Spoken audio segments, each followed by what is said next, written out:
नमस्कार। रेडियो बादल 89 मेगाहर्ट्ज तथा internet online के www.radiobadal.com हाम्रो पात्रो ऐसे ही सर्लाही जिला के गोड़ैता में रहल धड़कन FM 91.8 मेगाहर्ट्ज तथा इंटरनेट ऑनलाइन के www.धड़कनfm.com हाम्रो पात्रो साथे नेपाली पात्रों पर ऐसे ही मलंगवा में रहल रेडियो वर्षा 91.1 मेगाहर्ट्ज पर एक साथ प्रसारण हो रहल बादल खबर में स्वागत करता हम नूर आलम बादशाह। अब खबर विस्तार में।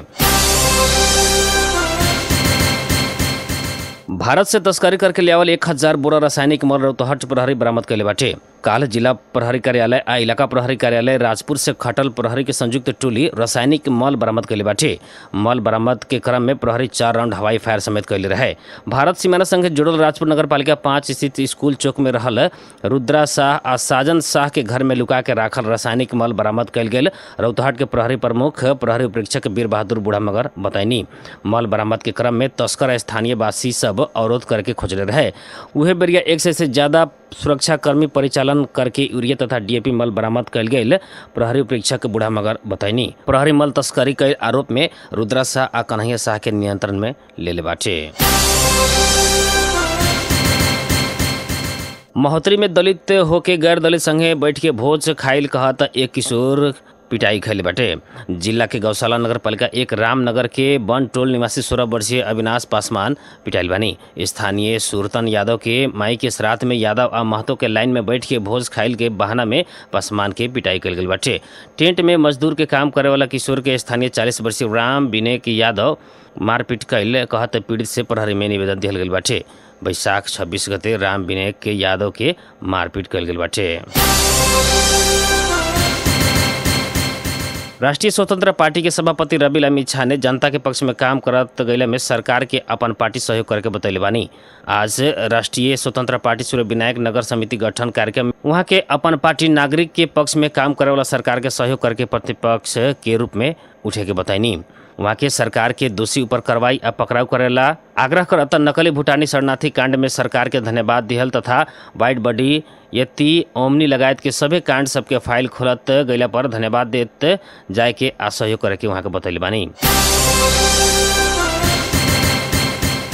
सर्लाही प्रहरी सीमावर्ती क्षेत्र से काठमांडू जा रहल एक यात्रु वाहक बस के सहचालक सहयोगी के साथ से भारी मात्रा में लागू औषध बरामद कैले बाटे। भारतीय सीमावर्ती गांव मधुबन से काठमांडू के खातिर छूटल बागमती प्रदेश 06001 ख 003 नंबर के यात्रु वाहक बस के सहचालक गोड़ैता नगर पालिका 11 के 22 वर्षीय अजय सहनी या गोड़ैता 8 के सहयोगी 32 वर्षीय ताज बाबू दर्जी के साथ से भारी मात्रा में लागू औषध बरामद भइल बाटे।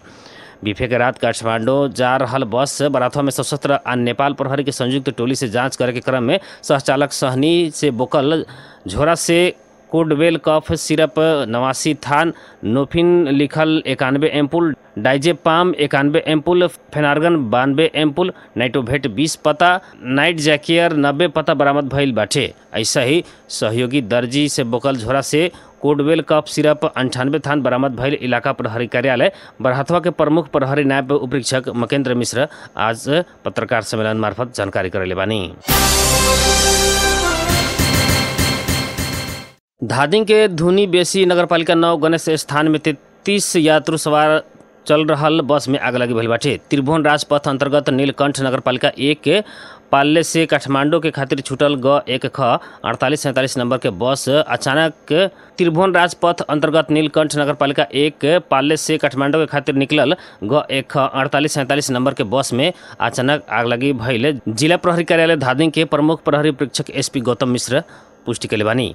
बस में रहल 33 यात्रु सकुशल बानी। बस के सीट जर के नष्ट भइल बाटे। इंजन से धुआं निकलला के तुरंत बाद बस रोक के यात्रु के बाहर निकालल गैला के कारण मानवीय क्षति होखे सकल नइखे।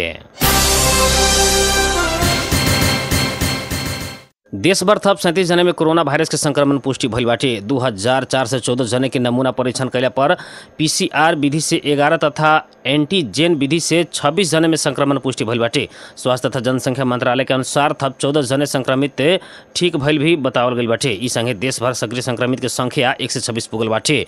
ई पीसीआर से संक्रमण पुष्टि भइल संख्या मात्र बाटे। सक्रिय संक्रमित मध्ये 10 जने संस्थागत आइसोलेशन, 1 जने आईसीयू तथा 1 जने वेंटिलेटर में उपचार करा रहल बानी। बांके के कोहलपुर नदी में डूब के एक पुरुष के जान गई बाटे। बैजनाथ गांवपालिका 4 बोरिंग के 36 वर्षीय कमल सहनी के जेठी नाला नदी में नहाए के क्रम में डूब के जान गई बाटे। सहनी के आज सवेरे 9 बजे घर से 200 मीटर दक्षिण पड़े वाला नदी में नहाए गई रहनी। वहाँ के नदी में डूबत कईल अवस्था में पड़ोसी सब देखला बाद उद्धार करके इलाज के खातिर मेडिकल कॉलेज कोहलपुर पहुँचले रहे। वहाँ के इलाज के क्रम में जान गई बाटे। घटना के बारे में थप अनुसंधान हो रहा प्रहरी जानकारी दिले बा।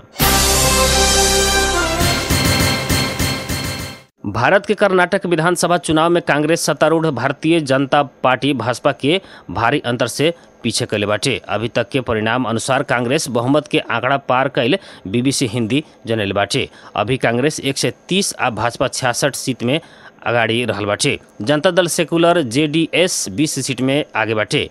बहुत ही तीव्र चुनावी अभियान बाद कर्नाटक में मई 10 में 2/3 24 सीट के खातिर चुनाव भइल रहे। निर्वाचन आयोग के तथ्यांक अनुसार ई बेरी प्रदेश में 73.19% मतदान भइल बाटे, जौन प्रदेश के ही रिकॉर्ड बाटे। कर्नाटक के चुनावी नतीजा भारतीय प्रधानमंत्री नरेंद्र मोदी के खातिर बहुत ही महत्वपूर्ण मानल गइल बाटे।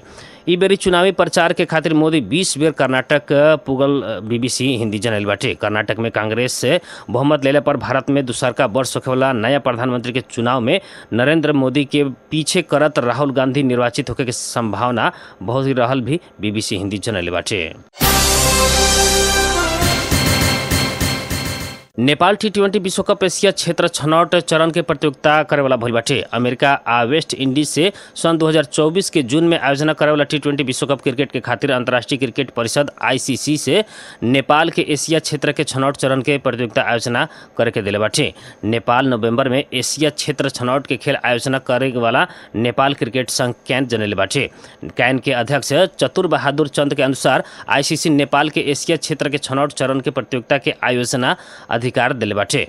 इससे पहले पूर्वाधार के कारण नेपाल के बड़का प्रतियोगिता के आयोजना करे के ना मिलल रहे। छनौट खेल कीर्तिपुर आ मूलपानी मैदान में होखी। एशिया छनौट में नेपाल सहित UAE, ओमान, हांगकांग, बहराइन आ सिंगापुर प्रतिस्पर्धा करे वाला बाटे।